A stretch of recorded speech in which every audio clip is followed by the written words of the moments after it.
All right, New York Jet fans, as we close this out here, one of the weirder games seems like when we play the Denver Broncos, we always have these weird defensive tussles. But Denver pulled it out 13-11, and one of the weirder games you will ever see. Now, our defense played much better than it had been all season, pretty much, and then the offense played probably the worst game of the season, almost definitely. Justin Fields looked terrible in this game, and I think after 6 games, it's becoming pretty apparent that our first round pick next year is going to be a quarterback. We are probably not going to be able to salvage this Fields guy. So, unfortunately, Fields went 9 for 17, 45 passing yards, but took 9 sacks for 55 sack yards, a passer rating of 58.7. No bueno, no matter how you slice it. The offensive line didn't play great, but neither did he. Let's be honest. The defense played pretty good. We held them to 78 yards rushing and only 174 yards passing. We only had 1 sack. Jermaine Johnson got in on that action. So overall, the defense played well. Let's put it that way. They gave up the 1 touchdown in the first quarter there, where it looked like a blown coverage of some sort. But other than that, played pretty well. We even got a safety in this game. Breece Hall, 22 carries for 59 yards. There were no holes. The offensive line was not able to open up holes for him, mostly because the Broncos stacked the line of scrimmage with defenders, so they just stacked the box.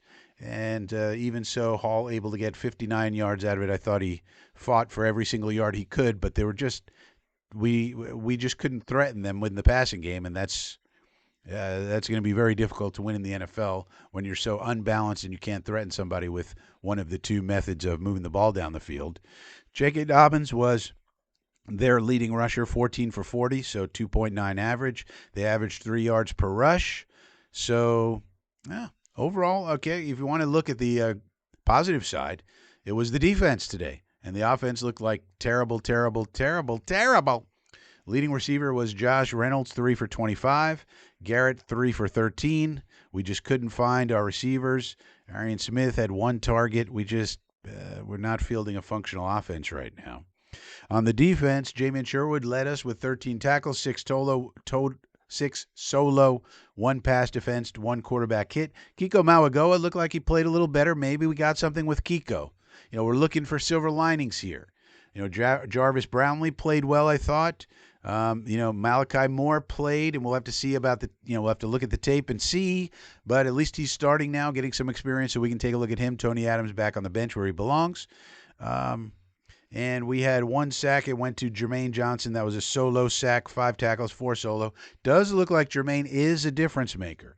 You looked at it out there, and things looked a lot different when he was out there. And so that's good. Maybe he's part of our future long-term contract candidate there. Mike Cal Walker also played for our defense, and interestingly, had a couple of tackles. We'll see if he's part of the future. I don't know. We kind of need a third linebacker. If Kiko Mawagoa is going to develop into linebacker 2 or 3 when Quincy gets back, well, that's a very good development. Now, again, we got to watch the tape. All of this analysis is right after the game, rapid reaction. So we have to watch the tape on everything and see the grades and everything else. And we do our own grading of the passes. This is going to be a very bad grade for Justin, no matter how you slice it. Kene Nwangu also did a good job on kick returns, and Isaiah Williams did a good job on kick and punt returns in this game. Kene looks like the real deal as far as a kick returner is concerned. If Isaiah Williams can stop fumbling, that'd be nice. And if he's our punt returner, fine. Going forward, Nick Folk made all 3 of his kicks. There were points in time, like the end of the first half, when maybe he could have tried a super long one. Those are, it seems to me, some growing pains with the coaching staff in terms of Aaron Glenn being a first-timer. We oftentimes have first-time head coach in the history of the Jets, and this is another one of those times, and let's hope these are just growing pains that he's going through and that eventually he will evolve into a great coach. I don't think he is right now, but our best hope is that both AG and Muji sort of grow into their roles and become solid coaches, and then we get a quarterback in the draft, and then we just kind of go from there. So that's where we are. The next big things are not really the games coming up for us. As odd as that may be to say, it's the next big date is actually November 4th, which is the trade deadline. So all coming back from London all this time up until November 4th, what are the trades that we do make? Are we able to stockpile some picks? Can we find some players like a Brown Lee, like a Harrison Phillips, like a Briggs? People who can be here for a year, 2, 3 down the line, and also while at the same time, if not, stockpile some picks for the draft because we're going to have to start drafting and developing. It's sad to say, but it's the endless cycle that we're always on. But here we are again. Looks like Fields did not work out. It had a small chance of working, and it looks like the likely outcome is occurring right now. So, unfortunately. So that's where we are. Jets fall to 0-6. Broncos go to 4-2.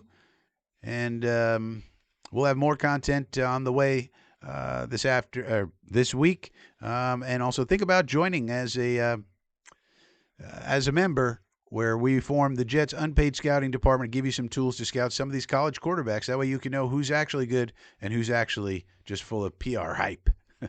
That's the join button down below. See ya.